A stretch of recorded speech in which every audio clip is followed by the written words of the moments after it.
माँ शारदे को प्रणाम करता हूँ। आप सभी साथियों को बसंत पंचमी की बहुत बहुत हार्दिक शुभकामनाएं। स्वागत आप सभी साथियों का चेतक एजुकेशन के इस यूट्यूब चैनल पर। आज की क्लास में अपन देखने जा रहे हैं, जैसा कि आपने थंबनेल में और टाइटल में देख लिया होगा, थॉर्नडाइक के सीखने के सहायक नियम। ये साइकोलॉजी का थंबनेल की टारगेटेड एग्जाम के अकॉर्डिंग साइकोलॉजी का एक 360 डिग्री सेशन है, जिसमें आपको पूरी साइकोलॉजी कवर करवाई जाएगी, जहाँ से पढ़ने के बाद आप एग्ज़ाम के प्रत्येक क्वेश्चन को सोल्व कर सकेंगे। इससे पहली क्लास में अपन ने थॉर्नडाइक का सिद्धांत देखा था। उन सभी क्लासों का जो प्लेलिस्ट है साइकोलॉजी की सभी क्लासों की, वो डिस्क्रिप्शन बॉक्स में है, वहाँ से आप चेकआउट कर सकते हैं। तो ये थी पिछली क्लास, जहाँ अपन ने एक थॉर्नडाइक का प्रयत्न और भूल सिद्धांत शुरू किया था। इसमें अपन ने थॉर्नडाइक का एक फैक्चुअल डिस्क्रिप्शन देखा था, इसके अलावा एक्सपेरिमेंट समझा था, फिर उस सिद्धांत की क्या क्या प्रमुख विशेषताएं हैं वो जानी थी। इसके बाद में अपन पहुंच गए थे थॉर्नडाइक के सीखने के नियमों में। और नियमों में अपन ने थॉर्नडाइक के प्रमुख नियम जो 3 थे, तत्परता का नियम, अभ्यास का नियम और प्रभाव का नियम, उनको अपन ने कवर कर लिया था। इसके बाद आज की क्लास में अपन पढ़ने जा रहे हैं थॉर्नडाइक के सीखने के सहायक नियम, सबऑर्डिनेट लॉज ऑफ लर्निंग। तो इनमें 5 नियम अपन पढ़ेंगे जो थॉर्नडाइक ने दिए थे। एक एक करके शुरू करते हैं। पहला जो नियम है वो है बहुअनुक्रिया का नियम, प्रिंसिपल ऑफ मल्टीपल रेस्पॉन्स। क्या कहता है ये नियम सीखने के लिए? ये कहता है कि सीखना अपने आप में, सीखने के लिए अपने आप में बहुत सी अनुक्रियाएं करनी होती हैं। उनमें से कुछ अनुक्रियाएं व्यर्थ होती हैं और कुछ महत्वपूर्ण होती हैं, जो लक्ष्य तक पहुंचने में सहायता करती हैं। कैसे? वही थॉर्नडाइक की बिल्ली का एग्जाम्पल ले लो आप। बिल्ली ने भोजन तक पहुंचने के लिए लीवर दबाने की प्रक्रिया में जितनी अनुक्रियाएं की थी, जब पिंजरे में जो आपने एक्सपेरिमेंट समझा था, जब पिंजरे में आसपास उसने छलांगे लगाई थी, उछलना कूदना शुरू किया था, तो पहली छलांगे उसकी व्यर्थ थी। लेकिन जैसे ही लीवर पर जो छलांग उसने लगाई थी, आप उछल कूद की थी, तो लीवर दबने से जो दरवाज़ा खुला था, वो उसकी एक लक्ष्य के लिए महत्वपूर्ण क्रिया थी। तो कुछ क्रियाएं उसकी व्यर्थ गई और कुछ उसके लिए महत्वपूर्ण रही। तो इसी प्रकार सभी के लिए सीखने में कुछ क्रियाएं महत्वपूर्ण होती हैं और कुछ व्यर्थ होती हैं। पढ़ते हैं क्या लिखा है। सीखने में लक्ष्य प्राप्ति तक बहुत सी अनुक्रियाएं करनी होती हैं। इनमें से कुछ अनुक्रियाएं व्यर्थ होती है, जबकि कुछ लक्ष्य प्राप्ति में सहायक होती हैं। यही ये नियम कहता है, बहु अनुक्रिया का नियम, कि सीखने के लिए बहुत सी अनुक्रियाएं करनी होती है। क्या है इसकी शैक्षिक उपयोगिता, क्या है इस नियम की एजुकेशन यूटिलिटी क्या है? प्रत्येक की साथ साथ आप उसकी एजुकेशन यूटिलिटी भी देखते जाएं, क्योंकि एक कॉन्सेप्चुअल प्रश्न यहाँ से बन सकता है। यह नियम कहता है कि इस नियम के आधार पर आप कह सकते हैं कि करके सीखने पर बल देना चाहिए। क्यों?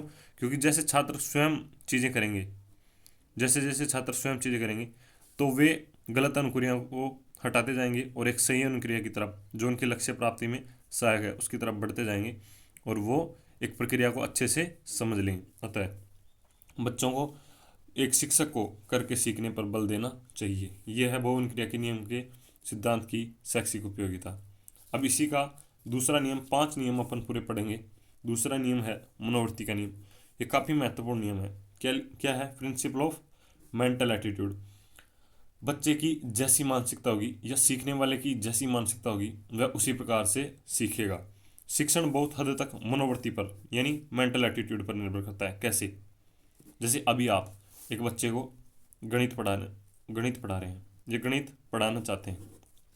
अब यदि आप बच्चे को पहले ही इस प्रकार से मनोवृत्ति स्थापित कर देंगे कि तू गणित नहीं पढ़ सकता है, या किसी भी काम के लिए बच्चे को आप हतोत्साहित कर देंगे, तो बच्चा उस काम में तत्पर नहीं रह पाएगा, उस काम को सीख नहीं पाएगा। कैसे? जैसे अभी आप बच्चे को गणित स्टार्ट कर रहे हैं और गणित में प्रश्न लिखते ही आपने बोल दिया, जैसे ही बच्चा उसको हल करने का प्रयास किया, आपने बोला तू क्या गणित सीखेगा, तेरा बाप ही गणित नहीं सीख सकता।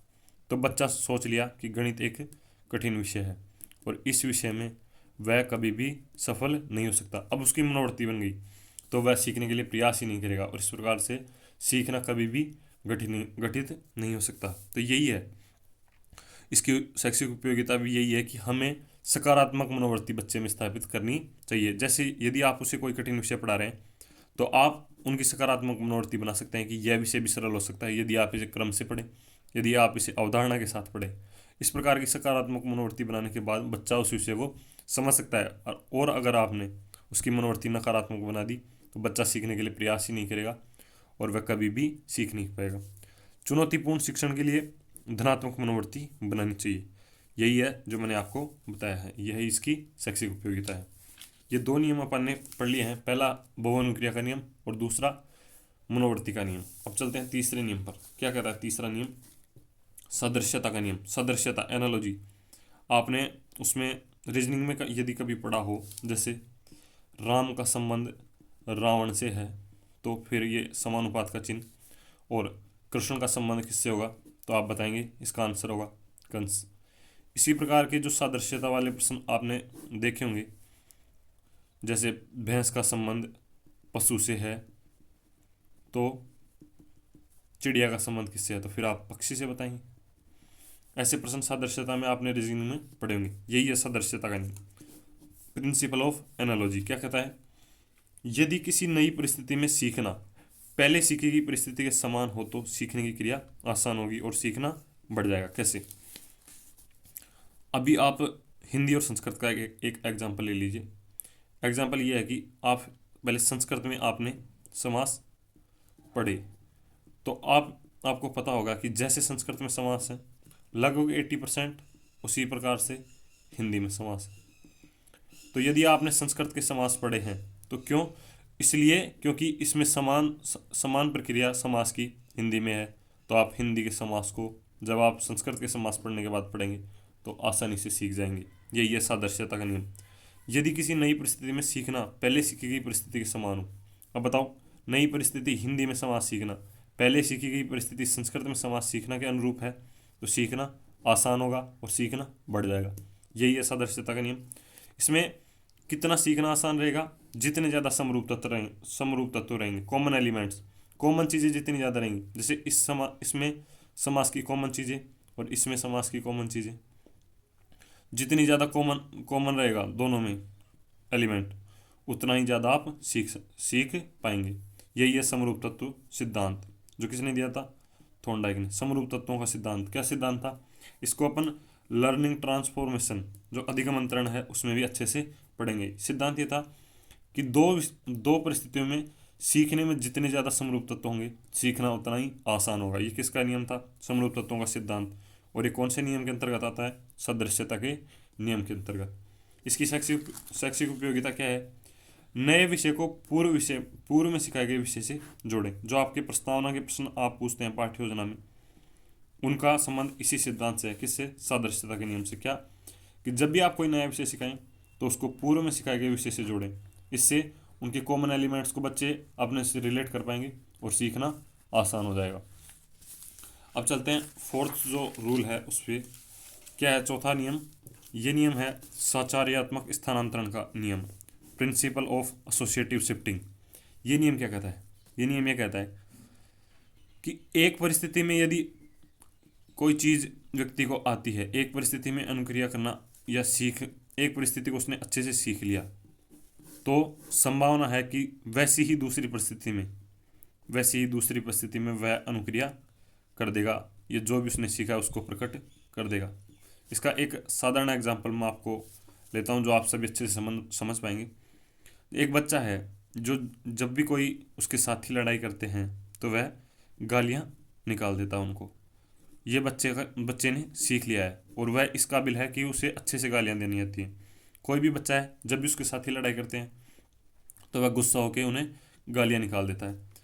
अब एक नई परिस्थिति घटित हुई और परिस्थिति क्या थी? एक दिन उस बच्चे के आस पड़ोस के लोग लड़ाई कर रहे थे, तो इस परिस्थिति में बच्चा अपनी गालियों का प्रयोग कर सकता है। इस स्थिति में यह घटित हो सकता है कि बच्चा पड़ोसियों को भी गालियां निकाल दे, या माता पिता लड़ाई कर रहे हैं तो माता पिता को भी गाली निकाल दे।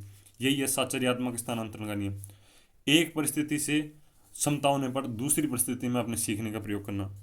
एक अनुक्रिया जिसे करने की क्षमता व्यक्ति में है एक नए उद्दीपक के साथ भी घटित हो सकती है। बालक में गालियां निकालने की क्षमता है, यह उसने सीख रखा है, और उद्दीपक क्या है? जब भी लड़ाई होगी तो यदि उसने अपने दोस्तों के साथ लड़ाई में गालियों का प्रयोग किया है तो बच्चा नए उद्दीपक के साथ अपने माता पिता की लड़ाई में भी गालियों का प्रयोग कर सकता है। यही है साचर्यात्मक स्थानांतरण का सिद्धांत। इसकी क्या उपयोगिता है? इसकी उपयोगिता है कि अच्छी आदतों और अभिरुचियों का शिक्षण करवाना चाहिए।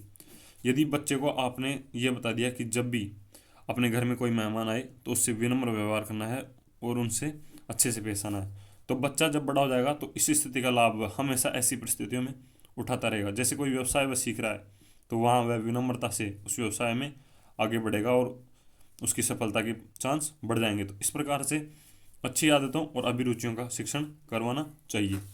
और अंतिम नियम है सहायक नियमों में, वो क्या है?